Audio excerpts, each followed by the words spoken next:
following is a production of DallasCowboys.com and the Dallas Cowboys Football Club. How about them Cowboys? Yeah! Go Cowboys! Let's go, baby! Are you ready for a break? Yes. Are you ready for a break? Absolutely. Ready for a break? Yeah, and so much for that. It's time for The Break on DallasCowboys.com. We were on the break! With Ambar Garcia, Bryan Broaddus, Nick Harris, and Derek Eagleton.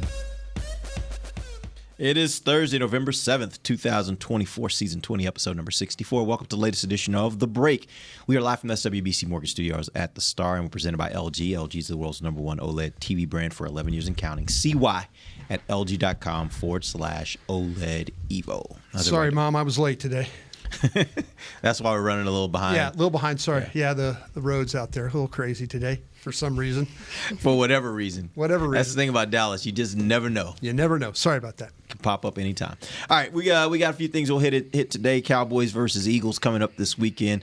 We'll talk about the Eagles defense versus this Cowboys offense for most of the show. We'll try to get some questions as well. I have a few already that have flowed in from Twitter. You guys can also hit us on the phone lines, 888-855-2297 in the third segment. Wild today. Even giving out phone numbers and everything. Okay.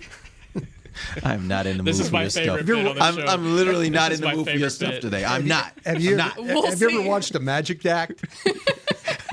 Look at my hands. Look at my hands. Don't focus over here.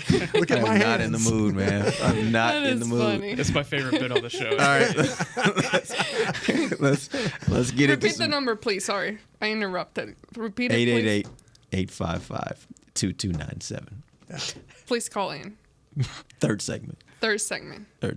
All right, let's go to some injury updates. We've got several guys that missed practice yesterday. Deron Bland, obviously, he's been out. Eric Kendricks with a shoulder. Zach Martin with a shoulder. Wanye Thomas with a concussion, and Nick Vigil with a foot. What are we hearing about these folks that did not practice yesterday? Yeah, I'll go from bottom to top. Wanye Thomas definitely avoided a more serious injury, but yeah, just a concussion. They're going to be smart with him throughout the week and try to get him through protocols. But Not to make concussion seem small. You know, Oh, absolutely. You're like, Yeah, just a concussion. No. It's like, not to make it seem not trivial. to make it seem small at all. Yeah, Absolutely, yeah. 100%. But it was initially feared to be a little bit worse. But yeah, concussion. They're going to be smart about the protocols and everything this week. But they feel confident about where he's progressed day by day. We'll see more today or tomorrow if he gets back on the field. Obviously, Dak did not practice with a hamstring. We've talked about that one. Zach Martin with a shoulder. It looks more so like a veteran rest day at the end of the day. But no concerns as of yet about his availability going into the week. Likewise with Eric Kendricks, these Wednesday practices they tend to be a little bit on the lighter side. Mm-hmm. So any of these guys that have some nicks and bangs, they will rest them on Wednesday, especially if they're a veteran like a Kendricks or a Martin.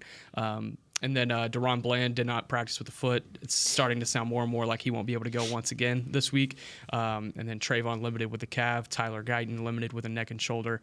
He had kind of tweaked his neck in that game against Atlanta. You could kind of see him rolling it on the broadcast as well. So maybe something to keep an eye on throughout the week. But he was limited yesterday, so a good start for him. With someone like Deron Bland, and obviously there was optimism a few weeks ago that he would be able to return. He started practicing, had a couple days, and then had the setback. Yeah. Does it get to a point where they have to start considering maybe shutting him down for the year just because if it's not getting better, do you want to risk anything, especially if things keep going the way they're going and they're not winning and you've lost Dak for an extended period of time? Like, at what point, or is there a point where you do that, or is he so young in his career where it's like whatever amount of game action he can get, even if you're at week 17 in the season, he needs that work? I think it's a situation for Deron personally. I mean, he's going to be negotiating a contract extension this offseason. So to get back on the field and to show that he was what he was. That's coming up. Yeah, there's a lot of them. It's not just Micah Parsons, but Deron Bland negotiating a contract over the offseason. It'd be important for him to get back on the field in some sort of capacity this year, and just to show that he still has the same ability. Seems from like he last year. just got here. I know. To isn't it already wild? be looking at a new Jake contract. Ferguson, all these guys. Yeah. Yeah, no, it's I think to me maybe just to try and help the defense a little bit. You know what I'm saying? We just with some of the it's Carson getting work, I think, is good. I mean, if things start to go really, really south, then maybe you've already believed that they're really, really south. I know to them they're thinking, hey, we could still find ways to win games. We could still fight our way back, but it's been tough. It's been tough. It's been tough on Bland. And, I was so encouraged by some of the news I was getting and then the setback. And then once the setback happened, I didn't even ask anymore. I didn't even want to know. I didn't want to know why. I just I figured there was something that happened. I mean, I know Britt Brown and those guys, they work extremely hard to get these guys back on the field. There's got to be a level of frustration by the medical staff and then also the player, because they're going through a tough situation right now. I mean, they could use Micah Parsons and they could use Bland and they could use Tank and they could use all these guys to maybe dig their way out of this thing, and it's just not looking like that's going to be the case right now. Yeah. Well, what's crazy, I mean, he's been out this whole time. The whole time. The whole time. And even with Micah Parsons, when he talked to the media, he did mention how even with the breathing and just getting back into form, and Micah, he played a few weeks to begin with, so different injuries and situations there. But it's hard getting back into form when you've been out so long. And just to make reference of what I just said, Micah mentioned of just, obviously he's going to be out there when he feels like he can fully go. He doesn't want to take just a few reps. He wants to go 100%. But he mentioned how it's been kind of difficult with the breathing and just running around and doing all that you feel the difference that your body is just, you haven't been doing the same type of practice and that intensity and all that. So I would imagine it's the same scenario for a guy like DaRon Bland, who's been out all season, hasn't been out there, and it takes a while to get going. And the least that you want to do, and of course they're not going to put him out there if he's not ready, but the least you want to do is create some other injury or make it worse, because we know mentally that's another thing that you got to deal with. So depending on where the Cowboys are at, and regardless of him needing a contract, I do think that what he did last year was amazing, and he broke records, and that's good enough for anyone to want to offer him or extend him the contract. But I like seeing these younger players, because you're still gonna have to rely on a lot of these young talent, these young guys next year as well. That's the one. That's kind of the good and the bad of what's happening right now for your team. Is a lot of young guys are playing. The bad thing about it is you're losing football games. Bad thing about it is a lot of young guys are playing. Yeah, and so you got to think about a lot of the young guys playing, and that's the unfortunate thing about I always like to see guys get opportunity, the young guys, but at what price? Is our season going to continue to go south? I mean, if we still have a chance, I definitely want DaRon Bland to come back. Yeah, but I think there's some questions about Dak. Where that situation is. And the reports we're hearing it doesn't sound good. When you start hearing that the muscle's torn off the bone, like a tendon's torn off the bone, like that doesn't sound good. No, and there's two options there. There's just letting it heal, and then there's surgery. And if you take surgery route, then you're done for the year, kind of a thing. So, they've just have not caught any type of break this year when it comes to the injury front at all. And the fact of the matter is, when you start talking about the defense specifically, if you want to talk about Cooper Rush and his ability to win games, especially in the space of time when they won, they need that defense. Like you go back to that year when they did win those games with Cooper Rush, those 4 wins, the defense held their opponents to 17, 16, 10, and 10. This defense isn't doing that right now this not year. Right now, no. And so if you're going to get to that level, if you have any chance of getting to that level, you're probably going to need some of these veterans that you've lost to injury back on your active roster and playing on game day in order for you to be able to do that. All right, let's take real quick, we do need to talk about a couple of the limited guys. Micah Parsons, back in a limited way. Tyler Guyton was limited with neck and shoulder injury. Trayvon's still nursing that calf a little bit, but everything I would assume is still looking like he's available to play. And then obviously CD, who Jerry addressed, has the shoulder injury. He was limited as well. Let's talk specifically about Micah Parsons. What are we hearing there? Yeah, they're taking it day by day with Micah, but there's a lot of optimism that he's going to go on Sunday. He would talk to the media yesterday, and he said he feels like he has a high chance of playing.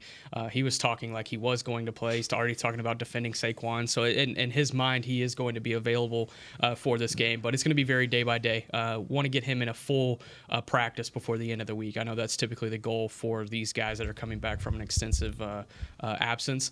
And then like Ambar said, and like Micah said yesterday, as far as him getting his wind back under him and getting back to game shape, that'll be big as well in determining how he goes. There was also a couple of Eagles injuries that I thought were notable. Sure. If you wanted me to point on. Devontae Smith did not practice yesterday with a hamstring, and then Nolan Smith, their outside linebacker, did not practice with a groin. A.J. Brown left the game against Jacksonville with a knee issue, but he got back on the field yesterday. He was limited. And then Jalen Hurts was limited yesterday, but they attributed that to rest. And Dallas Goedert full. Yeah, that was another one. Full. Yeah, that popped out to me. Of course, he saw the tape of them playing against Like, George Cowboys. Kittle. Yeah, and they were like, "Oh, I'm good. Yeah. I think I'm Whoa, healed. wait, they don't cover tight ends? Yeah, okay, let's go. I'm healed." All right, we're going to take our first break. We're going to come back. We'll talk about the Philadelphia defense versus the Cowboys offense. We'll be back. DallasCowboys.com radio. Todd thought it would be secure to jog in the cheetah savanna. Todd believed the big cat repellent he bought online was reliable. And now, Todd is trying to be faster than this cheetah that can run 80 miles per hour. But the good news is, Todd has AT&T 5G that is fast, reliable, and secure. And he learned the best thing to do is stop running and toss her the backpack with the beef stew. AT&T 5G. Fast, reliable, secure. 5G requires compatible plan and device. 5G may not be available in your area. See att.com/5G for you for details. It's the official men's skincare brand of the Dallas Cowboys, Jack Black. And right now, Cowboys fans can get 15% off their $75 order. Plus, because every deal needs a playmaker, your order will include a free 5-piece skincare set and free shipping. The Jack Black Playmaker is 4 of Jack's favorites and a full-sized intense therapy lip balm. Make a play for the Playmaker at getjackblack.com/Cowboys with the code CowboysVIP. That's getjackblack.com/Cowboys with the code CowboysVIP. Don't put off getting your oil changed, Dallas. Take 5 Oil Change, a proud partner of the Cowboys, is faster than you think. They're so fast, you don't even have to get out of your car. You can take advantage of Take 5's stay in your car 10-minute oil change at any of their locations across the Dallas area. And remember, at Take 5, you stay in your car because they're faster than you think. That means you won't even have time to show off your best touchdown celebration. Take 5, the official oil change of the Dallas Cowboys. From the field to the festivities, Lucchese embodies the essence of luxury and tradition. Handcrafted with meticulous precision, each pair offers unmatched comfort and style. Stand tall while you're tailgating or cheering in the stands with the Dallas Cowboys collection by Lucchese. Shop the collection today at the Lucchese store at the Star in Frisco or online at lucchese.com.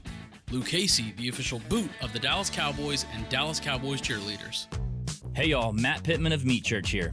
With football season kicking off, I'm already gearing up to bring the smoker back to AT&T Stadium for some epic tailgates. But with that Texas heat, it's crucial to keep my beer hand cramping cold. That's where Yeti's insulated Colster can cooler comes in clutch. This year, you can even get them with the iconic star engraved on the side. Licensed Yeti Cowboys gear is now available at Stadium Pro Shops, concessions, and on Yeti.com. Check it out today. Yeti, official cooler and drinkware of the Dallas Cowboys. Back to the break.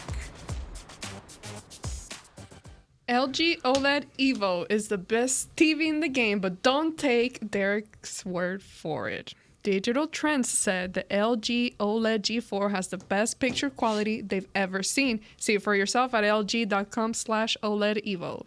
That's a whole campaign I've seen on LG, national campaign. Don't believe Derek. No, definitely not. Don't believe We'll find out in the third segment. Welcome back. Second segment of the break, live from the SWBC Mortgage Studios. I like what you did there. let's try and talk be about quick. Let's talk about the Philadelphia defense. Right now, they are ranked number 2 defense in the NFL. They're number 5 in passing, number 5 in rushing. That seems pretty daunting. If you had to say which one they're better at, which one would you say they're better at, Brian? Pass defense or rush defense?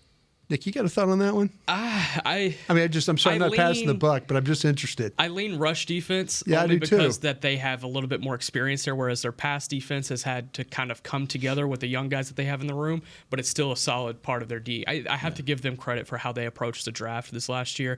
They went out and got two of the better defensive backs. They got my favorite corner in the entire class, Mitchell. and Quinyon Mitchell, Yeah. and then got Cooper DeJean as well. He's been doing a lot of different various roles for them. So they've done such a good job revamping that secondary, and so the pass defense is right up to par with the rush defense. But I lean rush defense only because they've had that over the course of the last few years. It's funny when you watch teams, and I went back, and the great thing about the next gen stuff, and you can take the film and give me the explosive runs. I want to see how people are doing it, and it was, to me, the ball was going on the edges. A lot of the big runs were, and it wasn't just shotgun, handoff, edge run. It was under center, edge run, shotgun, edge run. They've had a little bit. If you look at this, and I was just like, okay, there's a rhyme or reason for this. And if you talk about Josh Sweat, one of the edges, or he's listed as an outside linebacker, but you talk about him, and then you also talk about Bryce Huff, who they got from the Jets. And I'm like, okay, something's going on here. And again, this is where you can go have fun with some metrics if you want to really look at this as you're seeing it on tape. When opponents have been averaging 5.3 yards a carry when they've been on the field, when they're off. When those two players are on the field. Yeah, when those two players are on the field, 5.3 a carry. Yeah. When those two are off, 3.6. Huh. Fascinating. Now Brandon Graham is probably their best when you start to talk about run edge, veteran, savvy. I'm going to grab you, throw you. Physical. I'm a kind of he is physical. I'm a stocky, kind of a guy that's played a million years, kind of a guy. He's better at it, and they've had some missed tackles along with. But I was just watching because I'm like, okay, does anybody run the ball on these guys? And there's, Atlanta, but we saw Atlanta firsthand. We understand how Atlanta runs. They zone you, and then they've got those backs that make. But there were other Green Bay. There were some teams that. Now I'm not saying Dallas can run the ball, but it gave me a little hope. Their inside guys are hard to move. Jordan Davis and Jalen Carter and those guys. Those are big guys. Milton Williams. Those are big guys. It's hard. But man, it just seemed like to me, Huff and Sweat. Up the field kind of guys. Take them out of that, take them off. They play better run defense. So maybe take a little advantage. But we talk about Dallas all the time. No point of attack blocking with a tight end. Hunter Lipke, how often do you see that, them? I think if Dallas is going to have some success, it's going to have to come off the tackles if they're going to run the football in this game. It's interesting that I noted about the run defense. Although they're fifth in rushing defense, which is the total amount of yards, when you start breaking it down, they're actually giving up 4.4 yards per attempt. Yeah. But here's the interesting thing. Teams don't run against them. No, like the number of attempted runs from opponents is like the fifth lowest amount in the NFL. Teams just don't run. Do you know why teams aren't trying to take advantage of that How about this? I think they're eighth when it comes to the least amount of drop back passes. I just don't think teams have run a lot of plays against them. Got it. It's like like you say, Dallas. It's just so funny when you start. Dallas leads the league in not getting drop back passes. Well, you know why that is? Because people run the damn ball. Right. Yeah. It's rushing attempts. Nobody's throwing the ball against Dallas. But you had two games there where the Saints and the Ravens threw the ball less than 20 times in two games. But Philadelphia not getting a lot of drop back passes against them, not getting a lot of runs against them. So maybe it's some offensive stuff that's going on for them, kind of keeping things together there. I'll say this though about the Eagles, and they've had some success the last 4 weeks, but they have faced the last 4 weeks offensively Cleveland, Giants, Cincinnati, and Jacksonville. Mm-hmm. All those teams are, with the exception of Cincinnati, 17 and below when it comes to offense. And you start talking, Cleveland is damn last. Yep. Jacksonville is damn near the bottom. I think they're 22nd. The Giants are down there at the bottom. They've faced some Now, Really hey, bad. you play your schedule. Yeah. You play your schedule, and they've got talented players. But sometimes you catch a run where all of a sudden you're playing against some really good offenses, and it's putting you in harm's way. Yeah. And you're giving up a lot that way. I think Philadelphia's kind of caught some breaks with some of their opponents. Everybody's like, tell me, the last 4 games they've been top defense. You played some of the worst offenses in the National Football League's the last 4 weeks. Yeah, the Cowboys saw it last year in that run after the bye week, and then they run into that December schedule where they see the Bills, the Lions, the Dolphins. So, it's just playing your schedule. It's playing your schedule, but, hey, you give them credit. I could say their defensive line, I think they've got some quality players there. The pass rush. Now, here's another thing about them. Pressure rates, Yeah, I was just about to go there. Pressure rates. We saw this last week with Atlanta. This team has given up, again, they got 14 sacks in the last 4 games. Cleveland, Giants, Cincinnati. They had 8 sacks against the Giants. At 14 sacks. So up until these last 4 games, it hasn't been, if you want to go through, the losses they've had losses against the teams that are, I believe, with Tampa was one of their losses. And it was, and then the other one they had was Atlanta. Top 10 offenses. Let me ask you something. If you identified this as well, it feels like most of their pressure comes from the interior, the middle, not even necessarily. Yeah, well, they got beasted. No, that's what I'm saying. The middle pressure is what you're going to have to do. And if you felt really great about Zach Martin right now, which you feel like, man, you feel like you see the light in the end of the tunnel. That's and you hope it's not an oncoming train. Yeah, but yeah, they've struggled with. Martin has struggled with some pressures. He gave it the most pressures last week against the Falcons. Yep. And you worry about him having to deal with the size of Davis and Carter and Williams and those guys. And we know Cooper Rush. I was just gonna say that we know Cooper Rush. He's not shown to be a very mobile quarterback, so it's not like that's an area of his game that you can expect him to get out of the pocket and run. That's an area where maybe at Trey Lance you could see him doing those kinds of things, but I don't know. I think that's going to be a problem. I think the ball for Cooper is going to get out.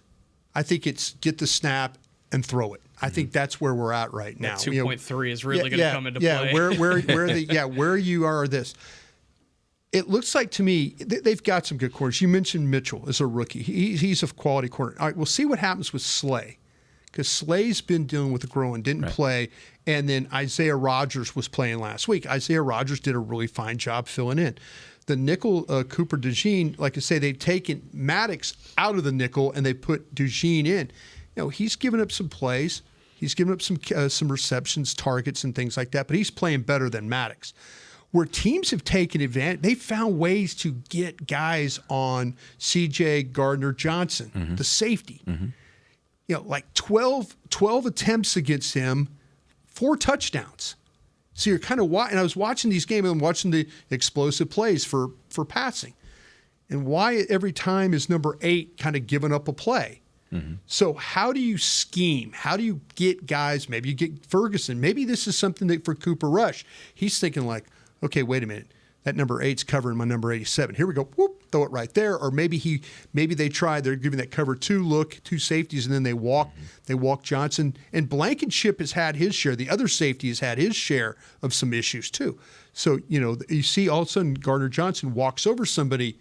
Maybe that'll trigger you to say, ball's got to go there. Ball's got to go there. I mean, they're like I say, I think their corners are pretty good. I do. I have no issues with the corners. They've had bad corner play in the past. I think they've gotten better at that with the addition of Mitchell and DeJean. So if you're getting ready for this game, for the Cowboys offensive coordinator, you understand the limitations of your offense. Yeah. You also understand what they do well and what they don't do well. Right. What's your best way to attack this defense? Quick game. I do like that. I was looking back here on the 5 games that Cooper Rush had to start back in 2022. His time to throw 2.43 was his average time to throw throughout that season. So I think that's an opportunity for this offense to be able to find some quick game action. That's what I feel like they were best at last year. Does it work though if your receivers can't get separation? Yeah. I mean, I'm just asking. It's a great point. With what we've seen so far this year, that's been a big problem for them. Yeah. If you're trying to get the quick game going, you kind of need them to either they're going to have to get separation or there's going to have to be really, really great ball placement. One of the two, right? I'll tell you one thing I would like to see in this game is 10 touches for Dalvin Cook, not only in the receiving game, but also in the run game. He's their outside zone guy. They trust him with the outside zone stuff. Let him go outside zone. We've seen what he can do in the receiving game a couple of times in his 2 games this year. Give him some receiving opportunities. It'll allow Cooper Rush to have a reliable dump down option. And then you hope Jake Ferguson can get open as well. These are 2 guys that I think that can get open in a hurry, and they're big, they're physical, and they can make some things happen in the open field on the same token. All right, let's take our final break. We'll come back. We'll get to some fan questions. Got some loaded up here. You can also call us, 888-855-2297. Again, 888-855-2297. We'll be back. DallasCowboys.com radio. If you can't be at the stadium, there's no better way to watch your Cowboys than on an LG OLED Evo TV. That's because everything you see is more lifelike. Every play, every hit. I mean, you might as well be on the sidelines. That's how clear it is. It's all thanks to LG's legendary technology. Perfect black, over 8.3 million self-lit pixels. No one comes close. LG OLED Evo is the best TV in the game for a reason. See for yourself at lg.com/OLED Evo. They say champions are remembered, but legends are never forgotten. United Ag and Turf offers a winning lineup of John Deere equipment built to tackle any challenge on and off the field. Legendary John Deere tractors, combines, residential mowers, commercial mowers, compact construction equipment, Gator utility vehicles, and a full line of golf and sports turf equipment. United Ag and Turf, the official Ag and Turf equipment supplier of the Dallas Cowboys. Visit UnitedAgAndTurf.com to find a location near you. If you shout, "How about them Cowboys?" you have that undeniable passion that's the heart of Cowboys Nation. And if you like to drink Dr. Pepper, you love the unique blend of its 23 flavors. Together, your one-of-a-kind fandom paired with the one-of-a-kind taste of a delicious ice-cold Dr. Pepper is the game day lineup that can't be beat. Better yet, gather your Cowboys and Dr. Pepper fan friends to watch the next game and crack open a delicious ice-cold Dr. Pepper for everyone. The wins will be even tastier. It's a Pepper thing. And we're going to overtime. Erica, how much have I spent on concessions? For questions about their money, Dallas Cowboys fans can turn to Erica, the virtual financial assistant in the Bank of America mobile banking app. Learn more at bankofamerica.com/Erica by your side. Bank of America, official bank of the Dallas Cowboys. Erica responses may vary. Digital tools featured require downloading the mobile banking app and may only be available on select mobile devices. Erica is a mobile feature only available in the English language. Your chat may be recorded and monitored for quality assurance. Message and data rates and additional terms may apply. Bank of America, N.A., member FDIC. Todd thought it would be secure to jog in the cheetah savanna. Todd believed the big cat repellent he bought online was reliable. And now, Todd is trying to be faster than this cheetah that can run 80 miles per hour.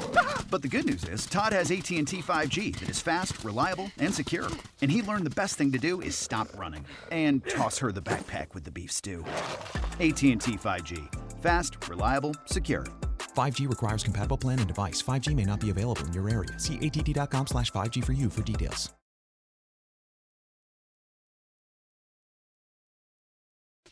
Back to the break. AT&T, connecting changes everything. Welcome back. Final segment of the break, live from the SWBC Mortgage Studios at the Star. The segment brought to you by blockchain.com. All right, here we go. Let's get some phone calls. Got a call from Gary out of New Mexico. Gary, what up? Hey, how y'all doing? Good. How are you? Good. Hey, Brian, you talk a lot about the importance of the offensive line coach, and I agree with you on that.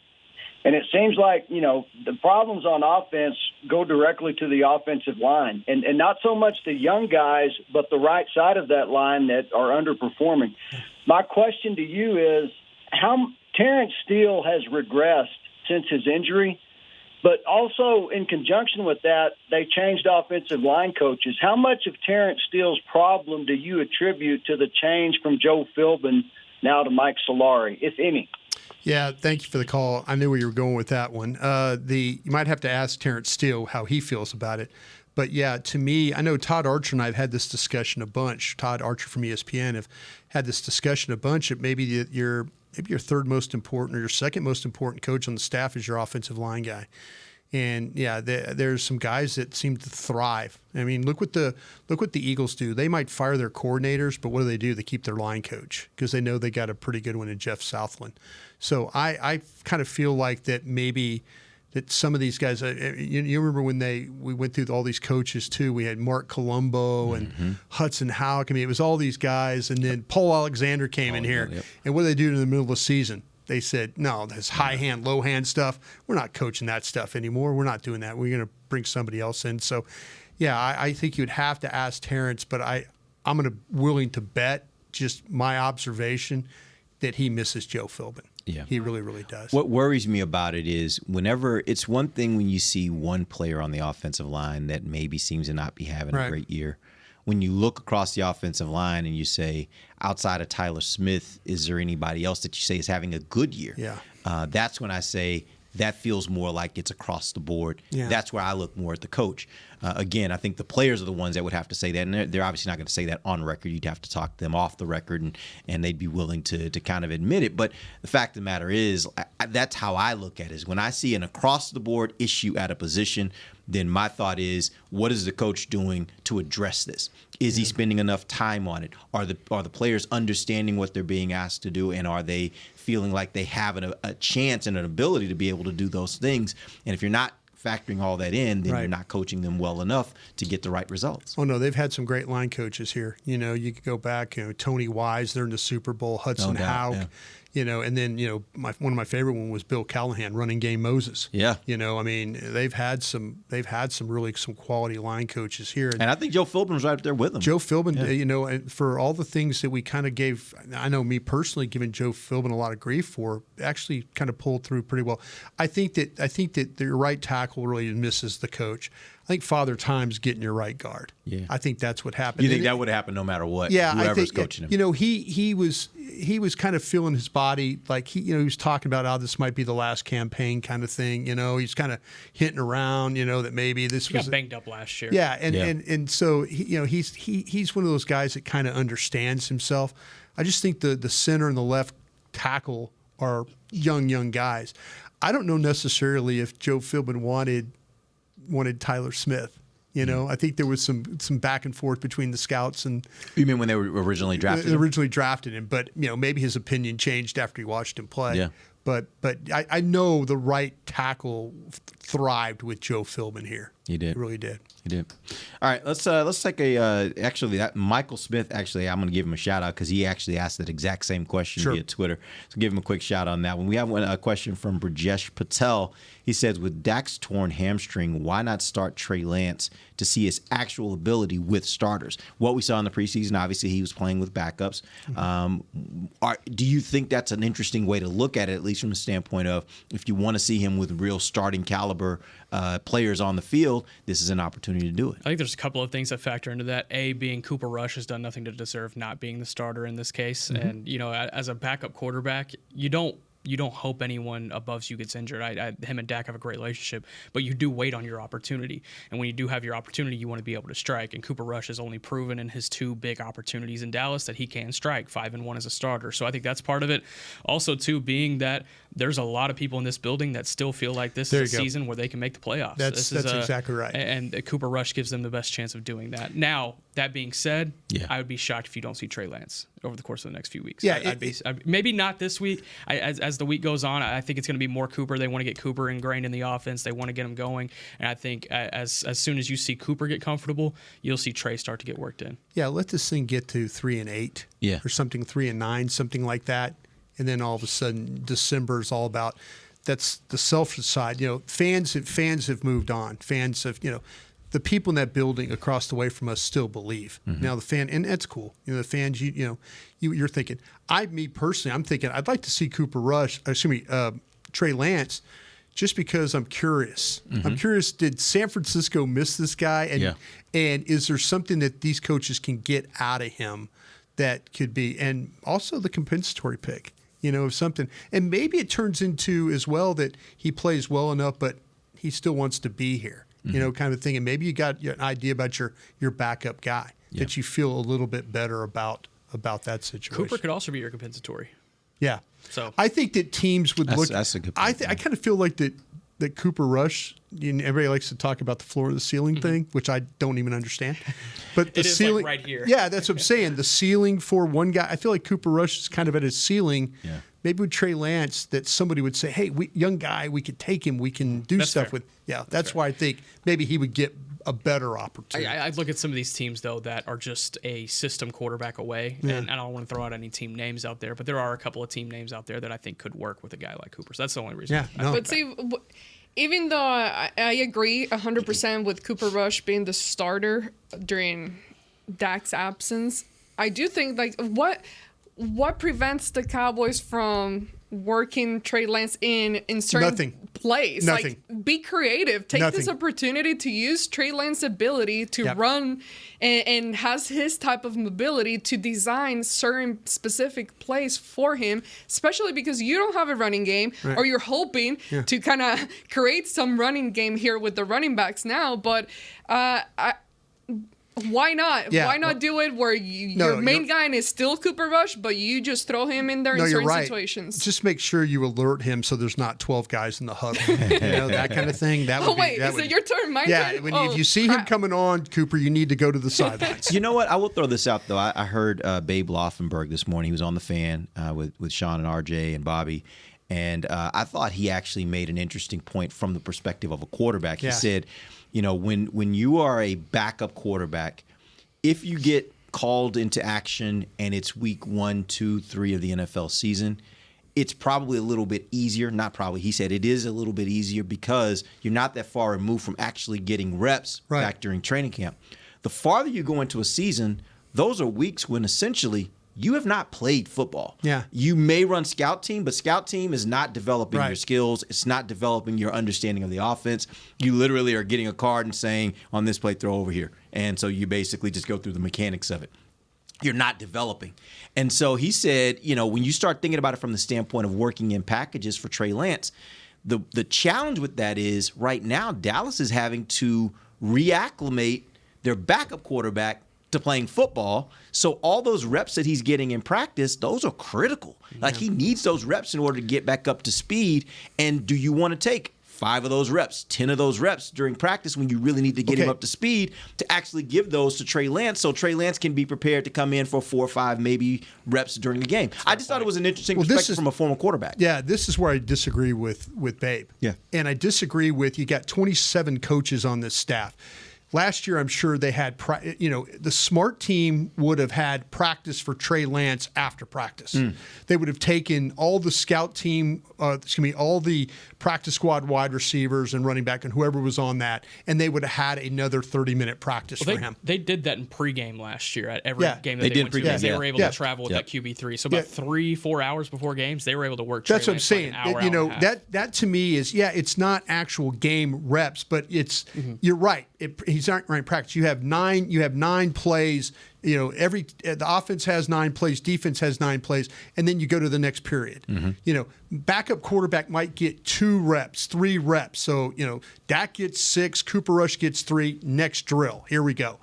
So to me, it's with all these coaches on staff, have a practice for them after the practice. Hey, like I say, wide receiver guys, stay out. We're throwing the ball. And put him through all that. Yep. Okay, down and distance situations. You want to make a fake rush on him, make fake rush. Make him have to move around, do stuff with him. Challenge him. Hey, give him different looks. That's coaching. That's making sure that, you don't have to, oh, hey, where are all those notes we had in the preseason, what we did with Trey Lance? No, you've been working on it, week 2, week 3, week 4. You've been doing these things and kind of finding out what he's good at and what he's not good at. Yeah. And I agree. Red zone stuff seems to be a problem for him. I agree with the reps and all of that. Obviously, that matters who you're getting, what team you're getting those reps with. But at the same time, in my mentality, even if you're a backup or a backup of a backup, you should always be ready regardless. That's your job, to be ready when the time is called. Your job is not to let me warm up for 2 weeks and maybe then I'll be ready. It's for whenever emergency happens, you're ready to go. I mean, theoretically, that's nice. But I get what you're saying and what Babe is saying and all of that. It makes 100% sense. But at the same time, I don't think it should be an excuse as to not plug him in and try to see some of him too. Yeah, if it means doing read option stuff, either seeing if the end's going to crash and him go, or him hand the ball and do a fake. That's not. I mean, reading defenses and stuff of throwing the football. Okay, I get that, but he's sitting in meetings. He's watching practice. He's like, I'd make that throw. I'd throw it over there. I mean, he's watching and he's hearing the mistakes that Dak's making. So he's like thinking, okay. But like I say, I just sometimes it drives me nuts when they talk about. It's not like college football where these kids have to go to class. You have them this the is whole your job. Yeah, this is your job.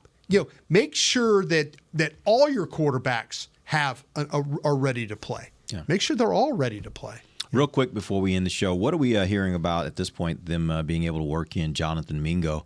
Is there a chance he plays this week, or is this something where he's gotten here too late? Really, at this point, he's just trying to get acclimated, and maybe by next week you have him ready? Yeah, it was a little bit later than expected, I think, for us, as far as Mingo not being at practice yesterday. But expectation is that he is in the building. That is, as far as expectation goes, practice, and they'll kind of see on Saturday if he'd be ready to go. But if he can't go, then that's an easy inactive to figure out.